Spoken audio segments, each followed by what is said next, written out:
जय श्री राम, जय बागेश्वर धाम सरकार। दोस्तों स्वागत है आपका हमारे YouTube channel two to success में। दोस्तों उम्मीद करते हैं आप बहुत ही सुखी, संपन्न और समृद्ध होंगे। दोस्तों आज की इस वीडियो में मैं आपको शत्रुनाश का एक बहुत ही बेहतरीन और बहुत ही सिंपल और बहुत ही सरल सा उपाय बताने जा रहा हूं, जो कि दोस्तों बहुत ही ज़्यादा सरल और सिंपल है।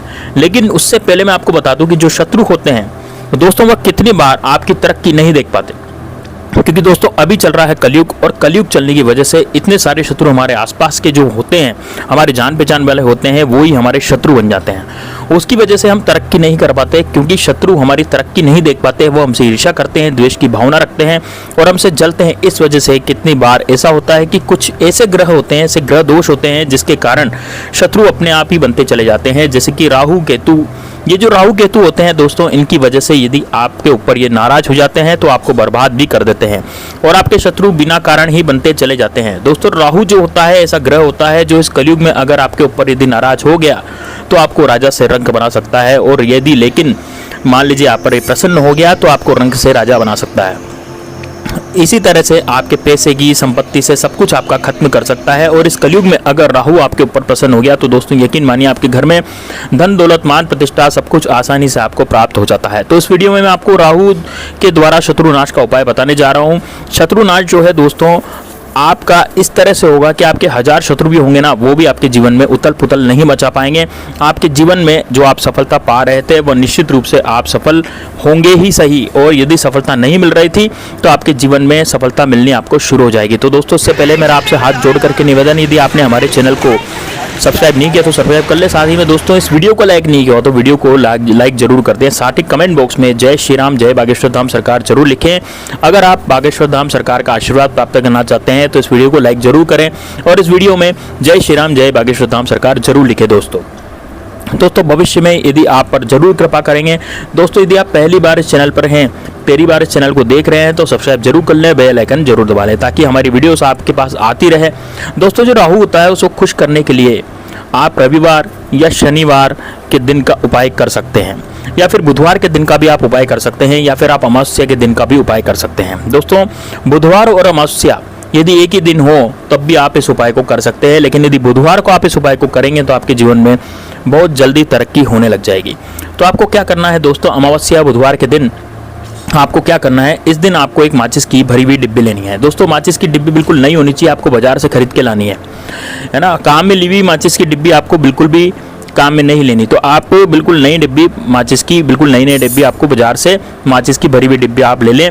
और माचिस का प्रयोग राहु को खुश करने के लिए किया जाता है। दोस्तों राहु को खुश करने के लिए माचिस की डिब्बी का प्रयोग किया जाता है, क्योंकि माचिस में जो भरी हुई डिब्बी होती है उसमें राहु का वास होता है।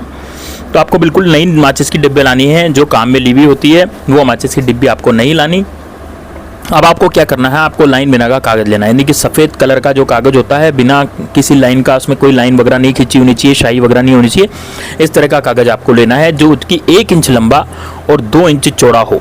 ध्यान से सुनिएगा दोस्तों, 1 इंच लंबा और 2 इंच चौड़ा कागज आपको लेना है। अब आप इसमें क्या करें, इस कागज में अपने शत्रु का नाम लिख सकते हैं। देखिए दोस्तों शत्रु का नाम लिखने के लिए आपको सबसे पहले दक्षिण दिशा में बैठना पड़ेगा। फिर बुधवार के दिन इस उपाय को आपको करना है। तो बुधवार के शाम के समय इस उपाय को करना है, शाम को सूर्यास्त से पहले इस उपाय को करना है।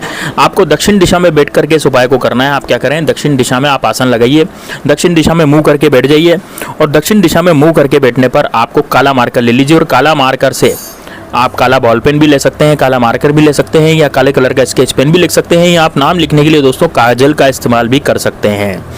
काजल का इस्तेमाल कैसे करना है, आपको काजल में डुबो करके सीख को या माचिस की तीली को आपको उससे नाम लिखना है। अब आप ध्यान रखिएगा दोस्तों, यदि आप जो कालिक से, किसी भी कालिक से शत्रु का नाम लिखेंगे तो कालिक पोत करके आप शत्रु का नाम लिखेंगे तो फिर शत्रु की बर्बादी निश्चित रूप से होगी।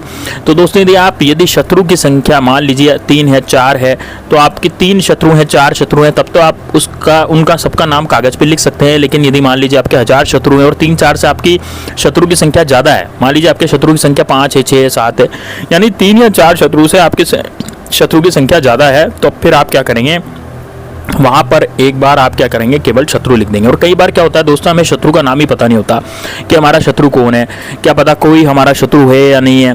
तो यदि आपका कोई शत्रु है और आपको उसका नाम पता नहीं है, तब भी आपको क्या करना है कि आपको केवल वहाँ पर केवल शत्रु लिख देना है। क्योंकि क्या होता है दोस्तों, काफ़ी सारे लोग हमारे आसपास ऐसे होते हैं, अब हमें क्या पता पड़ोसी कर रहा है या फिर सामने वाला कर रहा है या फिर हमारा रिश्तेदार कर रहा है या फिर कोई और कर रहा है, हमारा दोस्त कर रहा है। तो दोस्तों इस कंडीशन में हमें केवल शत्रु का नाम पता नहीं है कि शत्रु कौन है, अब ये भी पता नहीं है कि ऐसी कंडीशन में हम क्या करें, तो फिर उस कागज में केवल आपको शत्रु लिख देना है, वो भी काले कलर के मार्कर पेन से या फिर काजल से। अगर आप नाम लिख सकते हैं तो चारों नाम लिख करके आप एक ही शत्रु है, जैसे मान लीजिए आपका एक ही शत्रु, तो आप केवल एक नाम लिख सकते हैं। आपके 4 शत्रु हैं तो 4 नाम लिख सकते हैं, लेकिन अब यदि आपके 4 से ज़्यादा शत्रु हैं तो फिर आपको शत्रु का नाम भी पता नहीं है, तो फिर आप क्या करें दोस्तों, वो गुप्त शत्रु होगा। और जिसका नाम हमें पता नहीं होता वो शत्रु गुप्त होता है, आपके सामने खाएगा पिएगा बैठेगा, आपसे हाथ मिलाएगा, अच्छे प्रेम भरी बातें करेगा, आपसे मित्रता का भाव रखेगा, लेकिन वो पीछे से आपका शत्रु हो जाएगा। तो ऐसे शत्रु जो है छोटा मोटा टोटका नहीं करवाते दोस्तों, इससे बहुत बड़े टोटका करवाते हैं, मारण केस करवा देते हैं दोस्तों। मारण केस करवाने से इंसान की मृत्यु तक हो जाती है। तो या फिर उच्चाटन करवा देंगे, आपको बिस्तर पे पटक देंगे, कुछ भी कर सकता है दोस्तों। बिस्तर पे पटकने के बाद आप क्या होगा, आप बीमार हो जाओगे और आप कुछ भी कर नहीं पाओगे, कोई बड़ा कार्य नहीं कर पाओगे या फिर कमा भी नहीं पाओगे। तो दोस्तों इस तरह से वो शत्रु जो है आपकी या तो प्रॉपर्टी हड़पना चाहता हो या फिर आपके जीवन में उत्पात मचा रहा हो या फिर आपके घर की जो महिला है उन पर बुरी नजर रखता हो। तो देखिए दोस्तों, शत्रु कई तरह के होते हैं और कुछ ना कुछ भी कर सकते हैं, तो हमें चौकन्ना बिल्कुल रहना चाहिए। तो दोस्तों ऐसे शत्रु को खत्म करने का जो उपाय है वो माचिस वाला उपाय आज मैं आपको बताने जा रहा हूँ। आपको कागज में केवल शत्रु लिख देना है और आपको यदि शत्रु का नाम नहीं पता तो गुप्त शत्रु है, आपको वहां पर आपको केवल मात्र शत्रु लिख देना है। और यदि आपको शत्रु का नाम पता है तो बहुत ही बढ़िया, आप शत्रु का नाम भी लिख सकते हैं। तो दोस्तों 4 नाम तक आप लिख सकते हैं, 4 नाम से ज़्यादा आप उस कागज में नहीं लिख सकते। 4 नाम तक आप यदि नाम लिखें तब तो कोई दिक्कत नहीं है, यदि आपको नाम पता है। और यदि आपके 4 से ज़्यादा शत्रु हैं तब भी आपको वहाँ पर शत्रु ही लिखना है, केवल मात्र आपको क्या लिखना है, शत्रु लिखना है। चलिए दोस्तों अब आगे बढ़ते हैं। देखिए अब आगे क्या करना है, इसमें आपको शत्रु काले रंग से आपको लिख देना है। अब आपको क्या करना है, माचिस की डिब्बी लेनी है। जैसे कि मैंने पहले भी बताया कि माचिस की डिब्बी आपको बिल्कुल नहीं लेनी है, बाजार से खरीद के लानी है। काम में ली हुई माचिस आपको काम में नहीं लेनी। और उस कागज को फोल्ड करके, जिस तरह से रुमाल की घड़ी करते हैं ना, रुमाल को फोल्ड करते हैं, उस तरह से कागज को भी फोल्ड करें। कितनी तेवड़ा घड़ी करें, कितना फोल्ड करें, 1 बार और 2 बार, है ना, 2 बार उस कागज को फोल्ड कर लें। और 2 बार फोल्ड करने के बाद अब आपको क्या करना है, उसको माचिस की डिब्बी में आपको रख देना है। फोल्ड करके कागज को माचिस की डिब्बी में रख देना है। अब आपको क्या करना है, 24 घंटे तक आपको ये माचिस की डिब्बी अपने पास रखनी है। अब देखो दोस्तों, 24 घंटे तक अपने पास रखने का मतलब क्या हुआ, इसका मतलब ये हुआ कि माचिस में कागज को घड़ी करके फोल्ड करके जब आपने इसको रखा तो माचिस को बंद कर लो। माचिस की डिब्बी अब आपको खोलनी नहीं है, अब आपको अपने पास ही रखनी है। अब आप सोते उठते बैठते जागते कैसे भी अपने पास इस माचिस को आपको रखनी है, ठीक है। आप अपनी जेब में रख सकते हैं। आपको ये ध्यान रखना है कि 24 घंटे तक आपको अपने बिल्कुल पास में रखनी है। आप अपने पास भी रख सकते हैं, कहीं भी रख सकते हैं, लेकिन वो आपके पास। यदि मान लीजिए आप कोई धंधा करते हैं, कोई बिजनेस करते हैं, तो आपको अपने गले में रख सकते हैं, है ना। और ये गले में नहीं रखेंगे, केवल अपने पास अपनी जेब में रखेंगे तो ज़्यादा अच्छा रहेगा, है ना। बिल्कुल अपने टच में रखनी है आपको माचिस की डिब्बी, ठीक है। जैसे कि आप सो रहे हैं तो तकिए के नीचे आप रख लें, यदि आप बाहर जा रहे हैं तो अपनी जेब में इसको रख लें।